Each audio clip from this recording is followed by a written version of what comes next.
आप सभी को बीए तृतीय वर्ष की ऑनलाइन क्लास में मैं आप सभी का स्वागत करता हूं।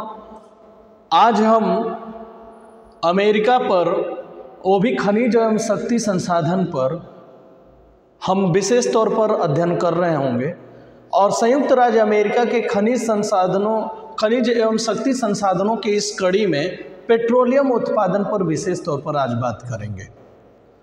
पेट्रोलियम के बारे में देखते हैं, अमेरिका की क्या उत्पादन प्रतिरूप है, क्या स्थिति है और अमेरिका कौन सा स्थान दुनिया में रखता है, कौन से उसके उत्पादन क्षेत्र हैं और आयात निर्यात की स्थिति कैसी है। पेट्रोलियम के महत्व के बारे में आप सभी जानते हैं कि पेट्रोलियम पदार्थ एक ऐसा हाइड्रोकार्बन है जिसके बिना दुनिया मानो स्थिर सा महसूस होता है। एक दिन अगर पेट्रोलियम पदार्थों की कमी हो जाए, पेट्रोल पंप बंद हो जाए तो औद्योगिक इकाइयां लगता है कि ठप सी हो गई हैं, उत्पादन स्थिर हो जाता है, मानो लगता है कि दुनिया अब ठप पड़ गई है। और वर्तमान में अगर कोई वस्तु सबसे ज़्यादा उत्पादन के लिए आवश्यक है, सबसे ज़्यादा लोगों को आवश्यकताओं को पूरा करता है, तो वो है पेट्रोलियम पदार्थ। और पेट्रोलियम पदार्थ के विविध रूप हैं जिसका हर एक जगह ऊर्जा के प्रमुख स्रोत के रूप में इसका इस्तेमाल किया जाता है। तो इसका महत्व यही है कि अगर ये एक दिन ना मिले तो सारी की सारी दुनिया लगेगी कि मानो ठप सी हो गई है और लगेगा कि सारी गतियां प्रभावित हो गई हैं, बंद हो गई हैं। तो पेट्रोलियम वर्तमान ज़रूरतों में एक सर्वाधिक महत्वपूर्ण ज़रूरत वाला वस्तु है जिसके बिना हम विकास की कल्पना शायद नहीं कर सकते हैं। देखते हैं, पेट्रोलियम के उत्पादन की शुरुआत 1859 में टूटिसविले से प्रारंभ होती है। ये टूटिसविले पेंसिल्वेनिया राज्य का एक स्थान है जहां से पहली उत्पादन इकाई पेट्रोलियम पदार्थों के उत्पादन के लिए लगाई गई थी। आप सभी जानते हैं अमेरिका का मानचित्र लगभग कुछ ऐसा ही है। अमेरिका कुल 50 राज्यों में बटा हुआ है जिसमें 48 राज्य उसकी मुख्य भूमि पर हैं, 49वां राज्य अलास्का है और 50वां राज्य एक प्रशांत महासागर में स्थित छोटा द्वीप हवाई द्वीप है। और अमेरिका की जो राजधानी है वो वाशिंगटन डीसी है और क्षेत्रफल के हिसाब से, जनसंख्या के हिसाब से ये अपना एक महत्वपूर्ण स्थान रखता है। और खनिज संसाधनों के उत्पादन में भी कहीं ना कहीं यह एक अग्रणी देश है, इसीलिए इसको दुनिया का सबसे ताकतवर देश के नाम से जाना जाता है, क्योंकि यहाँ पर औद्योगिक इकाइयाँ भी बेहतर कार्य कर रही हैं। प्रति व्यक्ति आय, जीडीपी सब कुछ बेहतर है इसी औद्योगिक इकाइयों की बलबूते। औद्योगिक उत्पादन भी सबसे दुनिया में बेहतर है और ऊर्जा की खपत भी यहाँ पर प्रति व्यक्ति देखा जाए तो काफ़ी बेहतर अवस्था में है और इसीलिए यह दुनिया का एक महाशक्ति के रूप में आज हमारे सामने विराजमान है। देखा जाए तो कहने का मतलब है, वर्तमान समय में आंकड़ों पर यदि नज़र डाला जाए तो पिछले साल का आंकड़ा है 2020-19 का, इसमें विश्व में प्रथम स्थान पर है ये पेट्रोलियम उत्पादन पे। अक्सर हम पेट्रोलियम उत्पादन की जब बात करते हैं तो खाड़ी देशों का नाम हमारी जुबान पर अनायास आ जाता है। हम लोगों को लगता है कि खाड़ी देशों का पेट्रोलियम उत्पादन पर एकाधिकार है, और आए भी क्यों ना, क्योंकि दुनिया की सर्वाधिक ज़रूरतों को खाड़ी देश ही मिलकर पूरा करते हैं। लेकिन ये बात कोई शायद अंदाज़ा लगाना कठिन हो जाता है कि उत्पादन के मामले में संयुक्त राज्य अमेरिका प्रथम स्थान पर है। लगभग 14 करोड़ 83 लाख मिलियन बैरल प्रतिदिन वो उत्पादन करता है। 14 करोड़ 83 लाख मिलियन बैरल, आंकड़ा आप शायद ध्यान दे रहे होंगे कितना बड़ा आंकड़ा है। अब यहाँ पे एक शब्द आ रहा है बैरल, आप अक्सर सुनते होंगे, मन में ये बात भी आती होगी कि इसे जाना जाए कि आखिर बैरल क्या होता है। तो मैं आपको बता दूं कि पेट्रोलियम पदार्थों का मापन, जिस तरह से हम तरल पदार्थ को लीटर में नापते हैं, ठोस पदार्थ को किलोग्राम में नापते हैं और भी नापने की बहुत सारी इकाइयां हैं, उसी तरह से पेट्रोलियम पदार्थों को हम बैरल में नापते हैं।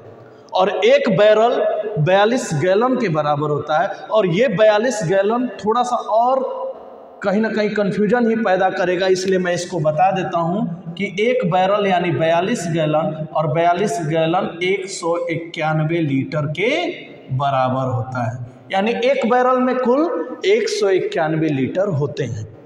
आते हैं हम अमेरिका के उत्पादक क्षेत्रों पर। पहला जो सबसे महत्वपूर्ण क्षेत्र है, सबसे ज़्यादा उत्पादन करने वाला क्षेत्र है, वो है अपलेशियन क्षेत्र। अपलेशियन क्षेत्र जो अमेरिका के मानचित्र में उत्तर पूर्वी क्षेत्रों के रूप में देखा जाता है, जो अपलेशियन पर्वतों के सहारे स्थित क्षेत्र है, इसी क्षेत्रों को हम अपलेशियन क्षेत्र के नाम से जानते हैं। दूसरा महत्वपूर्ण क्षेत्र है, अपलेशियन क्षेत्र का महत्व इसलिए भी सबसे ज़्यादा है क्योंकि यहीं पर जो पेंसिल्वेनिया राज्य का टूटिसविले नामक स्थान है, वहीं पर पहली बार तेल की खोज की गई थी और वहीं से तेल उत्पादन की इकाई पहली बार अमेरिका में लगाई गई थी। इसलिए ये क्षेत्र अपने आप में काफ़ी महत्वपूर्ण है और उत्पादन की दृष्टिकोण से भी प्रथम स्थान पर विराजमान है। दूसरा क्षेत्र है इलिनॉयस और मिशिगन क्षेत्र। ये विशेष तौर पर जो महान झील प्रदेश हैं उसके आस पड़ोस का ये 2 जिलों वाला क्षेत्र है और इस क्षेत्र में कहीं ना कहीं औद्योगिक उत्पादन के दृष्टिकोण से कहें या पेट्रोलियम उत्पादन के कुल सकल उत्पादन के दृष्टिकोण से कहें, ये भी एक महत्वपूर्ण क्षेत्र आ जाता है। तीसरा क्षेत्र है मध्यवर्ती क्षेत्र। मध्यवर्ती क्षेत्र विशेष तौर पर कनसास है, जो मध्य भाग है आपका, ये मध्यवर्ती क्षेत्र भी पेट्रोलियम उत्पादन के लिहाज से थोड़ा महत्वपूर्ण है, लेकिन उतना ज़्यादा उत्पादन यहाँ पे होता नहीं है। फिर भी यहाँ पर 2-3 ज़िले ऐसे हैं जिसमें कनसास है, ओक्लाहोमा है, न्यू मैक्सिको है, और उसमें भी खासकर न्यू मैक्सिको जो है वो उत्पादन के दृष्टिकोण से सर्वाधिक महत्वपूर्ण है, क्योंकि न्यू मैक्सिको पूरे अमेरिका के उत्पादन करने वाले ज़िलों में तीसरा स्थान रखता है और लगभग 9.2% पेट्रोलियम उत्पादन यह अकेले यह जिला करता है, इसलिए इसका काफ़ी महत्व है। चौथा है खाड़ी तटीय क्षेत्र। आप जानते भी हैं कि अमेरिका महाद्वीप के दक्षिणी पश्चिमी हिस्से में विशेष दक्षिण पश्चिमी क्या पड़ेगा, ये दक्षिण पूर्वी पड़ेगा। दक्षिण पूर्वी हिस्से में मैक्सिको की खाड़ी है और इसी खाड़ी से लगता हुआ जो क्षेत्र है जिसको हम मैक्सिको की खाड़ी या खाड़ी तटीय क्षेत्र कहते हैं, यह भी पेट्रोलियम उत्पादन के दृष्टिकोण से सर्वाधिक महत्वपूर्ण है। और सर्वाधिक क्या, यह लगभग पेट्रोलियम के सकल उत्पादन में दूसरा स्थान रखता है, इसलिए खाड़ी तटीय क्षेत्र का अपना एक महत्व है। पांचवा है उत्तरी मैदानी क्षेत्र, यानी सर्वाधिक उत्तरी भाग में कनाडा की सीमा से लगते हुए ये क्षेत्र, जिसमें उत्तरी डकोटा और मोंटाना राज्य शामिल हैं। और इन राज्यों में भी विशेष तौर पर एक तरह से देखा जाए तो प्रेयरी का जो ये मैदानी भाग है, इसके कुछ क्षेत्र शामिल हैं, इसीलिए उत्तरी मैदानी क्षेत्र जो ये आपके सामने दिखाई दे रहा है, इन क्षेत्रों को हम प्रेयरी तेल क्षेत्र के नाम से भी जानते हैं और ये भी पेट्रोलियम उत्पादन के दृष्टिकोण से अपनी प्रमुख भूमिका अदा करते हैं। छठा जो क्षेत्र है रॉकी पर्वतीय क्षेत्र। रॉकी पर्वत आप सभी को मालूम होगा, उत्तरी अमेरिका महाद्वीप की एक लंबी चौड़ी वलित पर्वतीय श्रृंखला और ये एक तरह से अमेरिका का सबसे ऊंचा और सबसे विस्तृत पर्वतीय क्षेत्र है, जिसको हम रॉकीज पर्वत के नाम से जानते हैं। और इन्हीं पर्वत की घाटियों में भी तेल बड़े पैमाने पर उत्पादित किया जाता है, जिसको हम रॉकीज पर्वतीय क्षेत्र के नाम से जानते हैं। अंतिम जो सबसे इम्पोर्टेंट तेल उत्पादन क्षेत्र है वो है कैलिफोर्निया क्षेत्र, यानी पश्चिमी तटों पर स्थित जो क्षेत्र है उसमें विशेष तौर पर कैलिफोर्निया जो राज्य है ये तेल उत्पादन के दृष्टिकोण से अग्रणी रहा है और इसमें भी जो विशेष तौर पर लॉस एंजल्स बेसिन है ये तेल उत्पादन के दृष्टिकोण से काफ़ी महत्व रखते हैं। तो ये तो हो गया अमेरिका के उत्पादन क्षेत्र, जिसको मैंने मानचित्र के माध्यम से भी रखने का प्रयास किया है। आप इसे थोड़ा एक बार अपने तरीके से गौर करिएगा। उत्पादन प्रतिरूप में देखते हैं तो विश्व में तो इसका उत्पादन प्रथम स्थान पर है ही, लेकिन अगर इनके क्षेत्रों के हिसाब से उत्पादन देखते हैं तो उत्पादन में सबसे अग्रणी जो राज्य है वो है टेक्सास, जो मैक्सिको से अपनी सीमा बनाता है और ये लगभग टेक्सास जो राज्य है ये प्रथम स्थान पर होने के साथ साथ 5.0 मिलियन बैरल प्रति डे इसका उत्पादन है। तो लगभग ये एक तरह से कहा जाए कि एक दिन में 5.07 मिलियन बैरल प्रतिदिन ये उत्पादन करता है। दूसरे स्थान पर है मैक्सिको की खाड़ी 1.90 मिलियन बैरल प्रतिदिन, यानी मैक्सिको की खाड़ी मैंने पहले ही बताया कि इसका पेट्रोलियम उत्पादन के दृष्टिकोण में बहुत ही बड़ा महत्व है, लगभग दूसरे स्थान पर है। अगर राज्यवारी ये आंकड़ा देखें, ये 2020 का आंकड़ा है राज्य के हिसाब से, टेक्सास राज्य अकेले 43% पेट्रोलियम उत्पादन करता है, उत्तरी डकोटा 10.04%, न्यू मैक्सिको तीसरे स्थान पर है 9.2%, ओक्लाहोमा राज्य जो उत्तरी क्षेत्र में खासकर मध्यवर्ती भाग में ये पाया जाता है, इसमें 4.2% कुल पेट्रोलियम उत्पादन का, और पांचवें स्थान पर है कोलोराडो जो कि 4%। यानी राज्यों के हिसाब से भी देखें तो टेक्सास जो अमेरिका का एक बड़ा राज्य है वो पेट्रोलियम उत्पादन के आंकड़ों के हिसाब से प्रथम स्थान पे है।